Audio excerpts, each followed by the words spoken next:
Hello aspirants, LP UP syllabus based class ആണ്. വെറുതെ കേൾക്കാനല്ല, നമുക്കിപ്പോൾ തന്നെ പഠിച്ചു പോകാം. കംപ്ലീറ്റ് പോയിൻറ്സും നോട്ട്സും റിവിഷനുമുണ്ട്. അയ്യങ്കാളിയാണ് ഇന്നത്തെ video discussion topic. LP UP syllabus based ക്ലാസ്സുകൾ കാണാനായിട്ട് പ്ലേലിസ്റ്റിൽ പോവുക, അപ്ലോഡ് ചെയ്ത ക്ലാസ്സുകളൊക്കെ കാണുക. ഇന്നത്തെ വീഡിയോ ഡിസ്കഷൻ ടോപ്പിക് അയ്യങ്കാളിയാണ്. നമുക്ക് ക്ലാസ്സിലേക്ക് പോകാം. വീഡിയോ ഇഷ്ടപ്പെട്ടെങ്കിൽ നിങ്ങൾ ചാനൽ സബ്സ്ക്രൈബ് ചെയ്യുക. കൂടുതൽ ക്ലാസ്സുകൾ നിങ്ങൾക്ക് അവൈലബിൾ ആകും. അപ്പോൾ ചാനൽ സബ്സ്ക്രൈബ് ചെയ്യുക, ബെൽ ഐക്കണും കൂടി എനേബിൾ ചെയ്തിട്ടേക്കുക. അപ്പോൾ ക്ലാസ് ഇഷ്ടപ്പെട്ടെങ്കിൽ ലൈക്ക് ചെയ്യാൻ മറക്കരുത്, ഫ്രണ്ട്സുമായിട്ട് ഷെയർ ചെയ്യാനും മറക്കരുത്. അപ്പോൾ നമുക്ക് നേരെ ക്ലാസ്സിലേക്ക് പോകാം.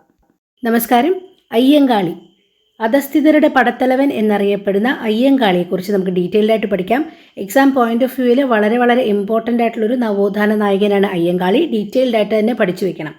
അദ്ദേഹത്തിൻ്റെ ജനനം 1863 ഓഗസ്റ്റ് 28-നാണ്. 1863 ഓഗസ്റ്റ് 28-നാണ് അദ്ദേഹം ജനിക്കുന്നത്. വെങ്ങാനൂർ, തിരുവനന്തപുരം ജില്ലയിലെ വെങ്ങാനൂർ പെരുങ്കാട്ടുവിളയിലാണ് അദ്ദേഹം ജനിക്കുന്നത്. അപ്പോൾ ജന്മസ്ഥലം വെങ്ങാനൂർ എന്ന് ഓർക്കണം.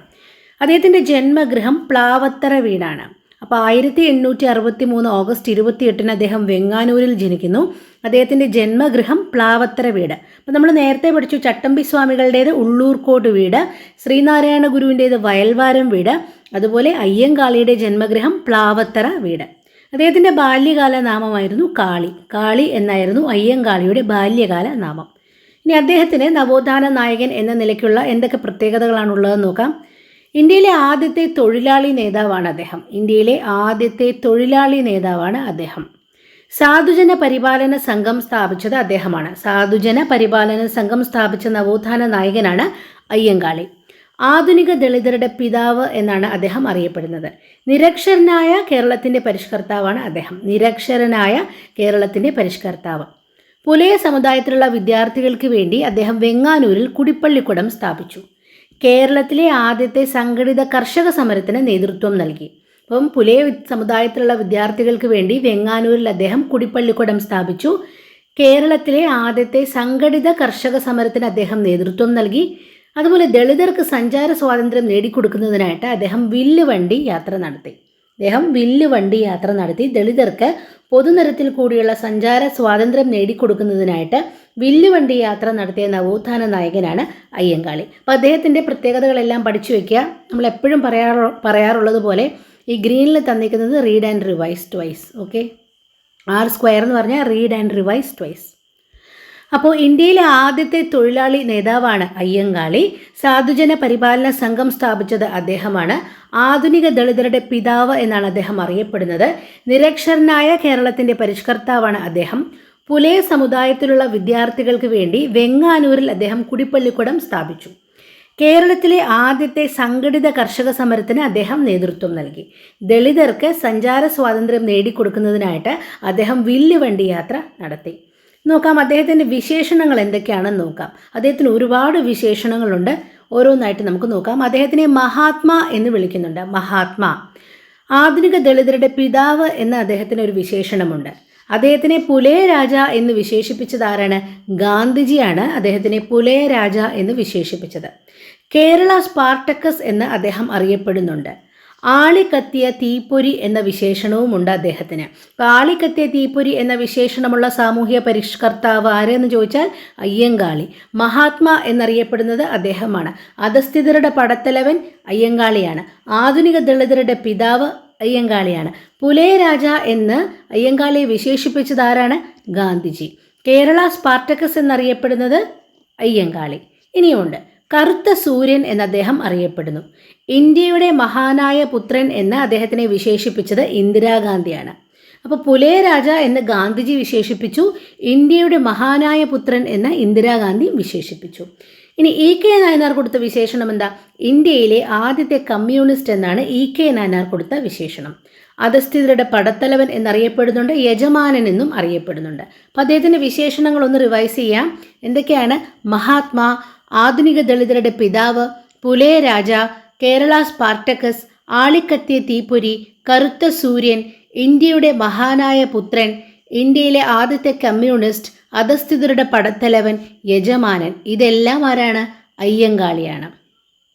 ക്ലിയർ ആണല്ലോ? അപ്പം നമുക്ക് തുടർന്ന് പഠിക്കാം. അദ്ദേഹത്തിൻ്റെ ഏറ്റവും വലിയ ആഗ്രഹം എന്ന് പറയുന്നത് അദ്ദേഹം ഇങ്ങനെയാണ് പറഞ്ഞിരുന്നത്, എൻ്റെ സമുദായത്തിൽപ്പെട്ട 10 പേരെങ്കിലും BA-ക്കാരെ കാണണമെന്ന് അദ്ദേഹം വല്ലാതെ ആഗ്രഹിച്ചിരുന്നു. അപ്പോൾ പുലയ സമുദായത്തിൽ ജനിച്ച നവോത്ഥാന നായകൻ ആരാണെന്ന് ചോദിച്ചാൽ അയ്യങ്കാളിയാണ്. ദളിതർക്ക് പൊതുനിരത്തിൽ കൂടി സഞ്ചാര സ്വാതന്ത്ര്യം നേടിക്കൊടുക്കാനായിട്ട് വില്ലുവണ്ടി സമരം നയിച്ചതും അദ്ദേഹമാണ്. നമുക്ക് ഡീറ്റെയിൽഡ് ആയിട്ട് ഇനി ഓരോന്നായിട്ട് പഠിക്കാം. അപ്പോൾ അദ്ദേഹത്തിൻ്റെ ഒരു ജീവിതത്തിൻ്റെ നാൾ വഴി നോക്കുകയാണെങ്കിൽ 1863 ഓഗസ്റ്റ് 28 ജനനം. നമ്മളിപ്പോൾ ഓൾറെഡി പറഞ്ഞു. വെങ്ങാനൂരാണ് ജനിച്ചത്. പ്ലാവത്തറ വീട്ടിലാണ് ജനിച്ചത്. അയ്യൻ എന്നാണ് അച്ഛൻ്റെ പേര്, മാല എന്നാണ് അമ്മയുടെ പേര്, ചെല്ലമ്മ എന്നാണ് ഭാര്യയുടെ പേര്. ബാല്യകാല നാമം കാളി. ഇതിൽ ഓർത്തിരിക്കേണ്ടത് 1863 ഓഗസ്റ്റ് 28 ജനനവും വെങ്ങാനൂർ എന്ന സ്ഥലപ്പേരും പ്ലാവത്തറ വീടും, ബാല്യകാല നാമം കാളി. ഇത്രയും കാര്യങ്ങൾ ഓർത്തിരിക്കുക. ഇനി 1893 അയ്യങ്കാളി പ്രസിദ്ധമായ വില്ലുവണ്ടി യാത്ര നടത്തുന്നത്. പ്രസിദ്ധമായ വില്ലുവണ്ടി യാത്ര അദ്ദേഹം നടത്തിയത് 1893. നമ്മൾ ഓൾറെഡി പറഞ്ഞു എന്തിനാണ് വില്ലുവണ്ടി യാത്ര നടത്തിയതെന്ന്. ദളിതർക്ക് പൊതുനിരത്തിൽ കൂടി സഞ്ചാര സ്വാതന്ത്ര്യം നേടിക്കൊടുക്കുന്നതിന് വേണ്ടിയാണ് അദ്ദേഹം വില്ലുവണ്ടി യാത്ര നടത്തുന്നത്. എവിടെ മുതൽ എവിടെ വരെയാണ് അദ്ദേഹം വില്ലുവണ്ടി യാത്ര നടത്തിയത്? വെങ്ങാനൂരിൽ നിന്ന് തിരുവനന്തപുരം വരെയാണ് അദ്ദേഹം വില്ലുവണ്ടി യാത്ര നടത്തിയത്. ഓക്കെ, വെങ്ങാനൂർ മുതൽ തിരുവനന്തപുരം വരെ, കവടിയാർ വരെയാണ് അദ്ദേഹം വില്ലുവണ്ടി യാത്ര നടത്തിയത്. അടുത്തത് നോക്കാം. 1898 ചാലിയത്തെരുവ് ലഹള, ആറാലമ്മൂട് ലഹളയൊക്കെ എന്നാണ് 1898. അപ്പം ഇതിന് സായുധ ലഹള എന്നും പേരുണ്ട്. ആറാലമ്മൂട് ലഹള, സായുധ ലഹള എന്നും പേരുണ്ട്. 1904-05 ആദ്യത്തെ സംഘടിത കാർഷിക ലഹള നടക്കുന്നത്. അപ്പോൾ ആദ്യത്തെ സംഘടിത കാർഷിക ലഹളയ്ക്ക് നേതൃത്വം നൽകിയത് അയ്യങ്കാളിയാണ്. നമ്മൾ ഓൾറെഡി പഠിച്ചു, കേരളത്തിലെ ആദ്യത്തെ സംഘടിത കർഷക സമരത്തിന് നേതൃത്വം നൽകിയ നവോത്ഥാന നായകനാണ് അയ്യങ്കാളി എന്ന്. തുടർന്ന് പഠിക്കാം. അദ്ദേഹം 1905 കുടിപ്പള്ളിക്കുടം സ്ഥാപിക്കുന്നു. വെങ്ങാനൂര് കുടിപ്പള്ളിക്കുടം സ്ഥാപിക്കുന്നു 1905. വിദ്യാഭ്യാസ അവകാശങ്ങൾ സ്ഥാപിച്ചെടുക്കുന്നതിന് വേണ്ടി അയ്യങ്കാളി വെങ്ങാനൂരിൽ കുടിപ്പള്ളിക്കുടം ആരംഭിച്ചു 1905. അധികൃതർക്ക് വേണ്ടിയുള്ള ആദ്യത്തെ പള്ളിക്കൂടമാണ് ഇത്. പിന്നോക്ക ജാതിയിൽപ്പെട്ടവർക്ക് വേണ്ടിയിട്ടുള്ള ആദ്യത്തെ പള്ളിക്കൂടമാണ് 1905 അദ്ദേഹം ആരംഭിച്ചത്. പുലയ സമുദായത്തിലെ വിദ്യാർത്ഥികൾക്ക് വേണ്ടിയാണ് അദ്ദേഹം വെങ്ങാനൂരിൽ കുടിപ്പള്ളിക്കൂടം സ്ഥാപിച്ചത്. എന്നാണ് 1905 അദ്ദേഹം കുടിപ്പള്ളിക്കൂടം സ്ഥാപിക്കുന്നത്. 1907 സാധുജന പരിപാലന സംഘം അദ്ദേഹം സ്ഥാപിച്ചത്. അപ്പോൾ സാധുജന പരിപാലന സംഘം സ്ഥാപിച്ച നവോത്ഥാന നായകനാണ് അയ്യങ്കാളി. എന്നാണ് സാധുജന പരിപാലന സംഘം സ്ഥാപിതമായത്? 1907 സാധുജന പരിപാലന സംഘം സ്ഥാപിതമാകുന്നത്. ഇനി നമുക്ക് നോക്കാം. 1907 സാധുജന പരിപാലന സംഘം, അതിന് പ്രചോദനമായത് SNDP ആണ് കേട്ടോ. സാധുജന പരിപാലന സംഘം എന്ന് ആരംഭിക്കാനായിട്ട് അദ്ദേഹത്തിന് പ്രചോദനം കിട്ടിയത് SNDPയിൽ നിന്നാണ്. ഇനി 1911 അദ്ദേഹം ശ്രീമൂലം പ്രജാസഭയിൽ അംഗമാകുന്നു. 1911 ശ്രീമൂലം പ്രജാസഭയിൽ അംഗമാകുന്നു. ശ്രീമൂലം പ്രജാസഭയിൽ അംഗമാകുന്ന ആദ്യത്തെ താഴ്ന്ന ജാതിക്കാരനാണ് അദ്ദേഹം. ശ്രീമൂലം പ്രജാസഭയിൽ 1911 അദ്ദേഹം അംഗമാകുന്നു. ശ്രീമൂലം പ്രജാസഭയിൽ അംഗമാകുന്ന ആദ്യത്തെ താഴ്ന്ന ജാതിക്കാരനാണ് അദ്ദേഹം. 28 വർഷം അദ്ദേഹം അംഗമായിരുന്നു. 28 വർഷം അദ്ദേഹം ശ്രീമൂലം പ്രജാസഭയിൽ അംഗമായിരുന്നു. 1911 ശ്രീമൂലം പ്രജാസഭയിൽ അംഗമാകുന്നു. പ്രത്യേകത എന്താണെന്ന് വെച്ചാൽ ശ്രീമൂലം പ്രജാസഭയിൽ അംഗമാകുന്ന ആദ്യത്തെ താഴ്ന്ന ജാതിക്കാരനായിരുന്നു അയ്യങ്കാളി. അദ്ദേഹം 28 വർഷം അംഗമായിരുന്നു. സ്റ്റേറ്റ്മെൻറ്റ് ടൈപ്പ് ചോദ്യങ്ങൾ വരുമ്പോൾ ഈ പറഞ്ഞതെല്ലാം ഓർത്തു വയ്ക്കണം. 1912 ഫെബ്രുവരി 27 അദ്ദേഹം ആദ്യമായിട്ട് സഭയെ അഭിസംബോധന ചെയ്ത് പ്രസംഗിച്ചത്. 1912 ഫെബ്രുവരി 27 അദ്ദേഹം ആദ്യമായിട്ട് സഭയെ അഭിസംബോധന ചെയ്ത് സംസാരിക്കുന്നത്. 1912 ശ്രീനാരായണ ഗുരുവിനെ അദ്ദേഹം കാണുന്നത്. എവിടെ വെച്ചാണ് കാണുന്നത്? ബാലരാമപുരത്ത് വെച്ചാണ് അദ്ദേഹം 1912 ശ്രീനാരായണ ഗുരുവിനെ കാണുന്നത്. അയ്യങ്കാളി ശ്രീനാരായണ ഗുരുവിനെ കണ്ടുമുട്ടിയ വർഷം ഏതാണ്? 1912. എവിടെ വെച്ചാണ് കണ്ടുമുട്ടുന്നത്? ബാലരാമപുരം. അയ്യങ്കാളി ആദ്യമായിട്ട് ശ്രീമൂലം പ്രജാസഭയിൽ അഭിസംബോധന ചെയ്ത് സംസാരിച്ചതെന്നാണ്, പ്രസംഗിച്ചതെന്നാണ്? 1912 ഫെബ്രുവരി 27. ഓക്കെ, നമുക്ക് നോക്കാം. 1913 കൊച്ചി പുലയ സഭ രൂപീകൃതമാകുന്നു. 1917 13 കൊച്ചി പുലയ സഭ രൂപീകൃതമാകുന്നു. 1915 കല്ലുമാല സമരം നടക്കുന്നത്. 1915 കല്ലുമാല സമരം നടക്കുന്നു. എന്താണ് കല്ലുമാല സമരം?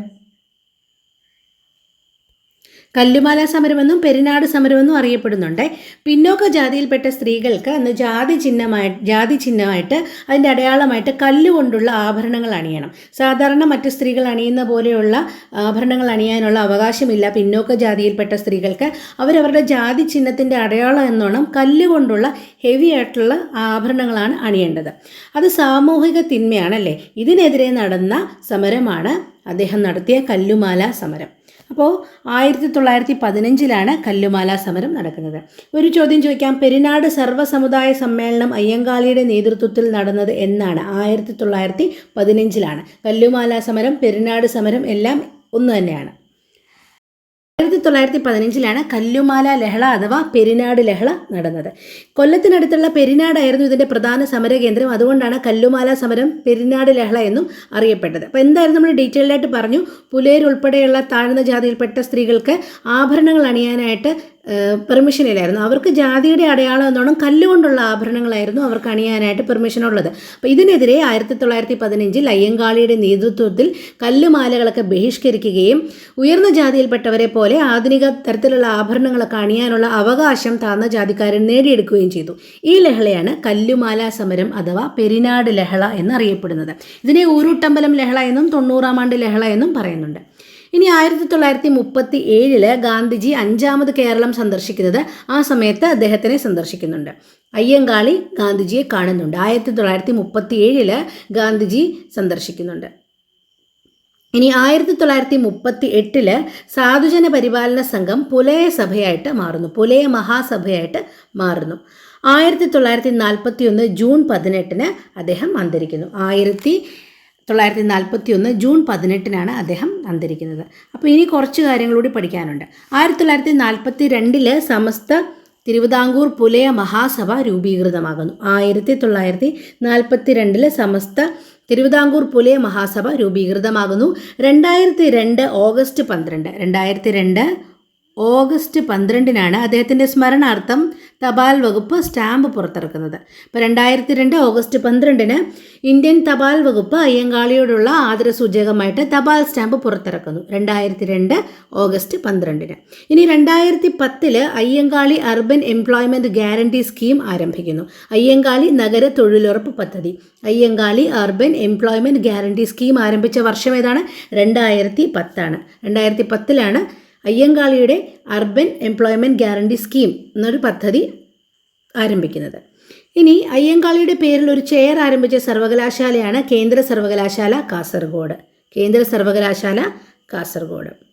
കുറച്ച് ചോദ്യങ്ങളൂടി പഠിക്കാം. നമ്മൾ അയ്യങ്കാളിയുടെ വാക്കുകൾ കുറച്ച് നമുക്ക് പഠിക്കേണ്ടതായിട്ടുണ്ട്. 2-3 പ്രശസ്തമായ കോട്ട് പഠിക്കാം. ഞാനിതാ പുലയ ശിവനെ പ്രതിഷ്ഠിക്കുന്നു എന്ന് പ്രഖ്യാപിച്ച നവോത്ഥാന നായകനാണ് അദ്ദേഹം.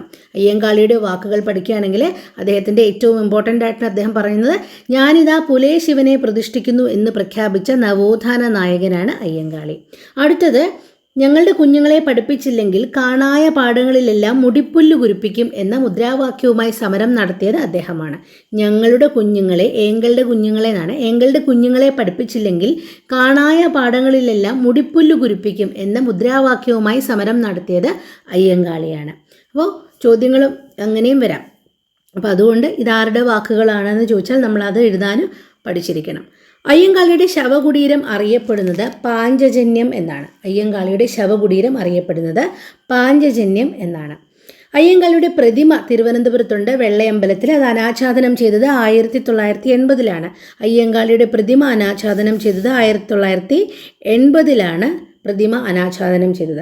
അത് അനാച്ഛാദനം ചെയ്തതാരാണ്? ഇന്ദിരാഗാന്ധിയാണ്. ഇന്ദിരാഗാന്ധി എങ്ങനെയാണ് അദ്ദേഹത്തിനെ വിശേഷിപ്പിച്ചത്? ഇന്ത്യയുടെ മഹാനായ പുത്രൻ എന്നാണ് അദ്ദേഹത്തിനെ വിശേഷിപ്പിച്ചത്. അപ്പോൾ 1980 അയ്യങ്കാളിയുടെ പ്രതിമ തിരുവനന്തപുരത്തെ വെള്ളയമ്പലത്തിൽ അനാച്ഛാദനം ചെയ്യുന്നു. ആരാണ് അനാച്ഛാദനം ചെയ്തത്? ഇന്ദിരാഗാന്ധി. ഇന്ദിരാഗാന്ധി എന്നാണ് അദ്ദേഹത്തിനെ വിശേഷിപ്പിച്ചത്? ഇന്ത്യയുടെ മഹാനായ പുത്രൻ. തുടർന്ന് പഠിക്കാം. ആ പ്രതിമ രൂപകൽപ്പന ചെയ്തത് ഇസ്ര ഡേവിഡാണ്. ഇസ്ര ഡേവിഡ്. പ്രതിമ രൂപകൽപ്പന ചെയ്തത് ഇസ്ര ഡേവിഡാണ്. അപ്പോൾ നമുക്ക് ഇത്രയും കാര്യങ്ങൾ ഒന്ന് റിവൈസ് ചെയ്താലോ? 2-3 പോയിന്റ്സ് കൂടെ ഉണ്ട്, അതുകൂടെ പറഞ്ഞിട്ട് റിവൈസ് ചെയ്യാം. കേരള പട്ടികജാതി പട്ടികവർഗ വികസന കോർപ്പറേഷൻ്റെ ആസ്ഥാനം അയ്യങ്കാളി ഭവനാണ്, തൃശ്ശൂരിലാണ് അതുള്ളത്. അയ്യങ്കാളി ഹാളുണ്ട്. തിരുവനന്തപുരത്തെ പഴയ വിക്ടോറിയ ഹാൾ ഇപ്പോൾ അറിയപ്പെടുന്നത് അയ്യങ്കാളി ഹാൾ എന്നാണ്. അയ്യങ്കാളി സമുദായ കോടതി സ്ഥാപിച്ചത് എവിടെയാണ്? വെങ്ങാനൂരാണ്. തിരുവിതാംകൂറിലെ പുലയരുടെ ആദ്യ മഹാസമ്മേളനം നടക്കുന്നത് 1915 കൊല്ലം സമ്മേളനമാണ്. അത് എക്സ്ട്രാ പോയിന്റ്സ് ഇതിനൊരു കൂടെ പറയാൻ വിട്ടുപോയത്, 2 ആഡ് ചെയ്തതേ ഉള്ളൂ. നമുക്ക് ഇനി ഒന്ന് റിവൈസ് ചെയ്യാം. അയ്യങ്കാളി 1863 ഓഗസ്റ്റ് 28 അദ്ദേഹത്തിൻ്റെ ജനനം. അദ്ദേഹത്തിൻ്റെ ജന്മസ്ഥലം വെങ്ങാനൂരാണ്. ജന്മഗൃഹം പ്ലാവത്തറ വീടാണ്. അദ്ദേഹത്തിൻ്റെ ബാല്യകാല നാമം എന്തായിരുന്നു? കാളി എന്നാണ്. അദ്ദേഹത്തിൻ്റെ വിശേഷണങ്ങൾ എന്തൊക്കെയാണ്? അദ്ദേഹത്തിൻ്റെ പ്രാധാന്യം എന്തൊക്കെയാണ്? ഇന്ത്യയിലെ ആദ്യത്തെ തൊഴിലാളി നേതാവാണ് അദ്ദേഹം. സാധുജന പരിപാലന സംഘം അദ്ദേഹമാണ് സ്ഥാപിച്ചത്. ആധുനിക ദളിതരുടെ പിതാവ് എന്ന് അദ്ദേഹം അറിയപ്പെടുന്നുണ്ട്. നിരക്ഷരനായ കേരളത്തിൻ്റെ പരിഷ്കർത്താവാണ് അദ്ദേഹം. പുലയ സമുദായത്തിന് വേണ്ടി, അതിലെ വിദ്യാർത്ഥികൾക്ക് വേണ്ടി അദ്ദേഹം വെങ്ങാനൂരിൽ കുടിപ്പള്ളിക്കൂടം സ്ഥാപിച്ചു. കേരളത്തിലെ ആദ്യത്തെ സംഘടിത കർഷക സമരത്തിന് അദ്ദേഹം നേതൃത്വം നൽകി. ദളിതർക്ക് സഞ്ചാര സ്വാതന്ത്ര്യം നേടിക്കൊടുക്കാനായിട്ട് വില്ലുവണ്ടി യാത്ര നടത്തി. അദ്ദേഹത്തിൻ്റെ വിശേഷണങ്ങൾ എന്തൊക്കെയാണ്? മഹാത്മാ, ആധുനിക ദളിതരുടെ പിതാവ്, പുലയ രാജ, കേരള സ്പാർട്ടക്കസ്, ആളിക്കത്തിയ തീപ്പൊരി, കറുത്ത സൂര്യൻ, ഇന്ത്യയുടെ മഹാനായ പുത്രൻ, ഇന്ത്യയിലെ ആദ്യത്തെ കമ്മ്യൂണിസ്റ്റ്, അധസ്ഥിതരുടെ പടത്തലവൻ, യജമാനൻ, ഇതെല്ലാം അദ്ദേഹത്തിൻ്റെ വിശേഷണങ്ങളാണ്. അധസ്ഥിതർ എഴുതുമ്പോൾ 2 കുത്തുണ്ട് കേട്ടോ. ഓക്കെ. എൻ്റെ സമുദായത്തിൽപ്പെട്ട 10 പേരെങ്കിലും BA-ക്കാരെ കാണണം എന്നുള്ളതായിരുന്നു അദ്ദേഹത്തിൻ്റെ ആഗ്രഹം. അയ്യങ്കാളിയുടെ ജീവിത നാൾ വഴി നോക്കുകയാണെങ്കിൽ നമുക്ക് ഇമ്പോർട്ടൻ്റ് ആയിട്ടുള്ളത് മാത്രം റിവൈസ് ചെയ്യാം. 1863 ജനനം, 1893 വില്ലുവണ്ടി സമരം, 1905 കുടിപ്പള്ളിക്കൂടം സ്ഥാപിക്കുന്നു വെങ്ങാനൂരിൽ, 1907 സാധുജന പരിപാലന സംഘം ആരംഭിക്കുന്നു, 1911 ശ്രീമൂലം പ്രജാസഭയിൽ അംഗമാകുന്നു, 1912 ശ്രീനാരായണ ഗുരുവിനെ കാണുന്നു, 1915 കല്ലുമാല സമരം, 1941 അദ്ദേഹത്തിൻ്റെ മരണം. ഇനി അദ്ദേഹത്തിൻ്റെ സ്മരണാർത്ഥം സ്റ്റാമ്പ് പുറത്തിറക്കിയത് 2002 അയ്യങ്കാളി നഗര തൊഴിലുറപ്പ് പദ്ധതി ആരംഭിച്ചത് 2010 അദ്ദേഹത്തിൻ്റെ ശവകുടീരം അറിയപ്പെടുന്നത് പാഞ്ചജന്യം ആണ്. 1980 അദ്ദേഹത്തിൻ്റെ പ്രതിമ തിരുവനന്തപുരത്ത് വെള്ളയമ്പലത്തിൽ അനാച്ഛാദനം ചെയ്യുന്നത്. അത് അനാച്ഛാദനം ചെയ്തത് ഇന്ദിരാഗാന്ധിയാണ്. ആ പ്രതിമ രൂപകൽപ്പന ചെയ്തത് ഇസ്ര ഡേവിഡാണ്. ഇത്രയും കാര്യങ്ങളാണ് മിനിമം പഠിച്ചു വെക്കേണ്ടത്. എക്സ്ട്രാ പോയിൻറ്റ്സിന് നിങ്ങൾക്ക് കിട്ടുമെങ്കിൽ പഠിച്ചു. ഓക്കെ, അപ്പോൾ ഇത്രയും പോയിൻറ്റ്സ് മിനിമം നിങ്ങൾ പഠിച്ചു വെക്കണം. ഓൾമോസ്റ്റ് എക്സാം പോയിൻ്റ് ഓഫ് വ്യൂവിൽ പ്രീവിയസ് ഇയർ ക്വസ്റ്റ്യൻസും ബേസ് ചെയ്ത് ഓൾമോസ്റ്റ് പോയിൻറ്റ്സ് എല്ലാം കവർ ചെയ്തിട്ടുണ്ട്. അപ്പോൾ നിങ്ങൾ റിപ്പീറ്റ് ചെയ്ത് കേൾക്കുക, നോട്ട്സ് എഴുതിയെടുക്കുക, സ്ക്രീൻഷോട്ട് എടുത്ത് വയ്ക്കുക, അല്ലെങ്കിൽ നോട്ട്സ് എഴുതിയെടുക്കുക. ഇനി അതല്ലെങ്കിൽ PDF വേണമെങ്കിൽ നിങ്ങൾക്ക് മെയിൽ അയച്ചു കഴിഞ്ഞാൽ PDF അയച്ചു തരാം. അപ്പോൾ വീണ്ടും LP UP സിലബസ് ബേസ്ഡ് ക്ലാസ്സുമായിട്ട് നമുക്ക് അടുത്ത ടോപ്പിക്കുമായിട്ട് ഉടൻ തന്നെ കാണാം. നിങ്ങളുടെ കട്ട സപ്പോർട്ട് പ്രതീക്ഷിക്കുന്നു. സപ്പോർട്ട് ചെയ്യേണ്ടതെന്നല്ലേ നോക്കിക്കോ.